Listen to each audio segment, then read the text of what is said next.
করেছো আমার উপর।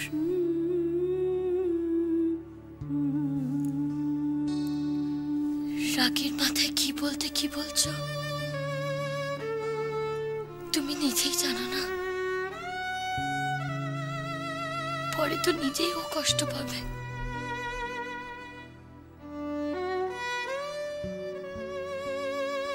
অনেক রাত হয়েছে, এবার বাড়ি চলো।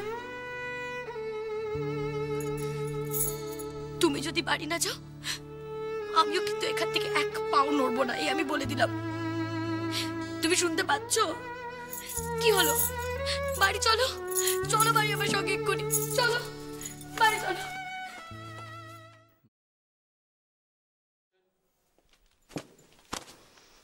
নিখিল যা ছেলে, আমি জানি যে আজ কিছুতেই মৌরির ফ্ল্যাটে ঘুমোতে যাবে না। মা অসম্ভব রেগে আছে ওর উপর। আচ্ছা নলিনী, তোমার কি একবার মনে হচ্ছে না মৌরি নিখিলকে না জানিয়ে যে এত বড় সিদ্ধান্তটা নিল সেটা ঠিক? মৌরি তো জানতো নিখিলের ফ্ল্যাটের ব্যাপারটা পছন্দ না। গৃহপ্রবেশটা কি খুব বেশি দরকার ছিল? আরে মৌরি তো 1000 বার না করলো। মাই জোর করে এই পুজোটা করিয়েছে। কি দরকার ছিল আমি কিছুতেই বুঝি। মা, তোমার মা বয়স হয়েছে, ওনার অভিজ্ঞতা, তবু উনি বুঝতে পারেন না যে ছেলে মেয়েদের ব্যাপারে ইন্টারফেয়ার করাটা ওনারা সাজে না। ইন্টারফেয়ার করবেন, ছেলে মেয়েদের জীবনে অশান্তি ডেকে আনবেন। জাস্ট স্টপ ইট রুদ্র। আমি কিন্তু এখন মৌরি আর নিখিলকে নিয়ে আলোচনা করছি। আমি এখন ওদেরকে নিয়ে দুশ্চিন্তা করছি। সো প্লিজ, আমি এখন তোমার কাছ থেকে মায়ের কোনো সমালোচনা শুনতে চাই না। যেটা সত্যি আমি ঠিক সেটাই বলেছি। নিখিল আর মৌরির মিসআন্ডারস্ট্যান্ডিং এর জন্য তোমার মাই দায়ী। জাস্ট শাট আপ রুদ্র, শাট আপ। হোয়াটএভার, তুমি কিন্তু নিখিলকে একদম সাপোর্ট করবে না, সে যাই হোক না কেন। নিখিল যা মিসবিহেভ করেছে, ওরম যদি তুমি করতে তো। কি করতে?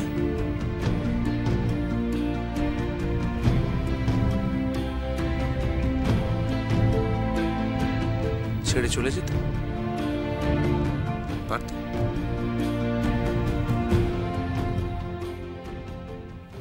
না, পারতাম না। কিন্তু কেউ ভালোবাসে বলে তার অ্যাডভান্টেজ নেওয়া উচিত না রুদ্র। আজ না হোক, কে বলতে পারে যে ফিউচারে কোনো তুচ্ছ কারণের জন্য মৌরি নিখিলকে ছেড়ে চলে যাবে না।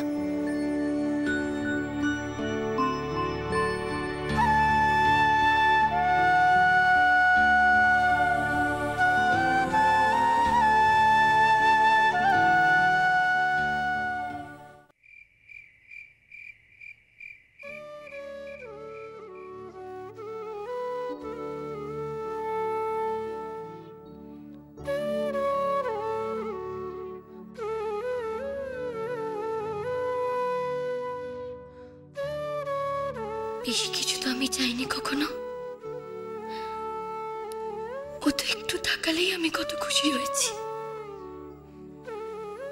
একটু হাসলে আমার জীবন ধন্য হয়ে গেছে। সারাদিনে শুধু একটিবার চোখের দেখা দেখেই আমি সুখের সাগরে ভেসেছি। আর এখনো আমার কত কাছে, কিন্তু আমি সাহস করে হাত বাড়িয়ে ওকে ছুঁতে পারছি না, ছুঁতে।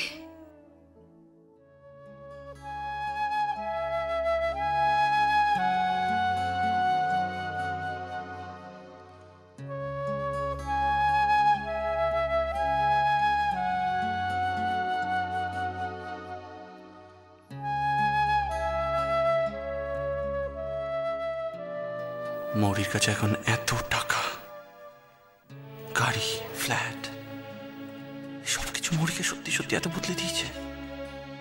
এত বড় একটা ডিসিশন মৌরি আমার সাথে আলোচনা না করে নিয়ে নিল। এত ম্যাচিউর হয়ে গেছে এখনো। অথচ একটা সময় ছিল যখন মৌরি। তুমি খেয়েছো? তাহলে না খেয়ে চলে যাচ্ছিলে? তুমি তো বললে আমি চলে যেতে। তোমাকে নিয়ে যে আমি কি করি। কেন বসো।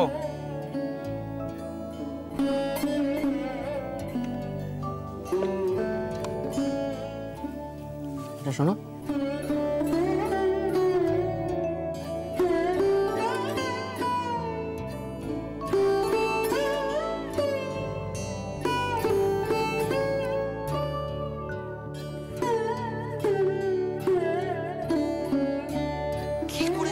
হারিয়ে যেতে পারে?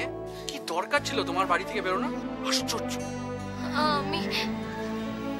আমি তো চিঠিটা পোস্ট করতে বেরিয়েছিলাম। কি? ছায়াদি আমায় বলে দিয়েছিল, আমি রাস্তাটা ভুলে গেছি। আমাকে তো দিতে পারতে। আমি আর তোমায় বিরক্ত করতে চাইনি।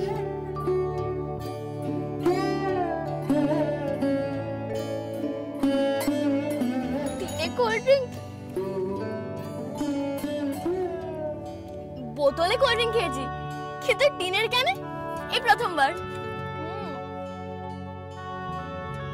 বোতলের মতোই খেতে।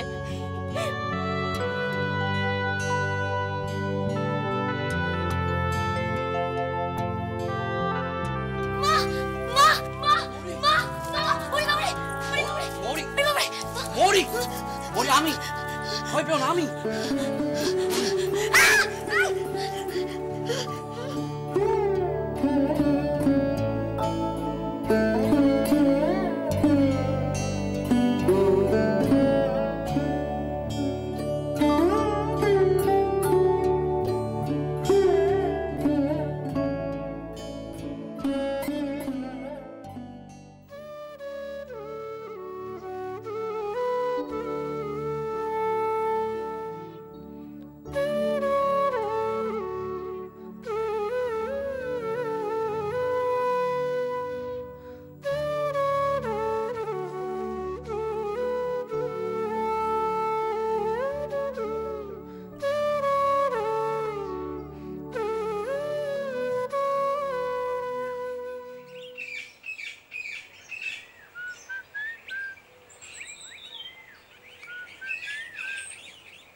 মৌরির মান সম্মান নিয়ে তুমি মাথা ঘামাচ্ছ। এক সময় না তুমি মৌরিকে দূর দূর করে বাড়ি থেকে তাড়িয়ে দিতে চেয়েছিলে, আর এখন মৌরি স্টার হয়ে গেছে বলে সব ইকুয়েশন কিরকম বদলে গেছে। চুপ করো, চুপ করো।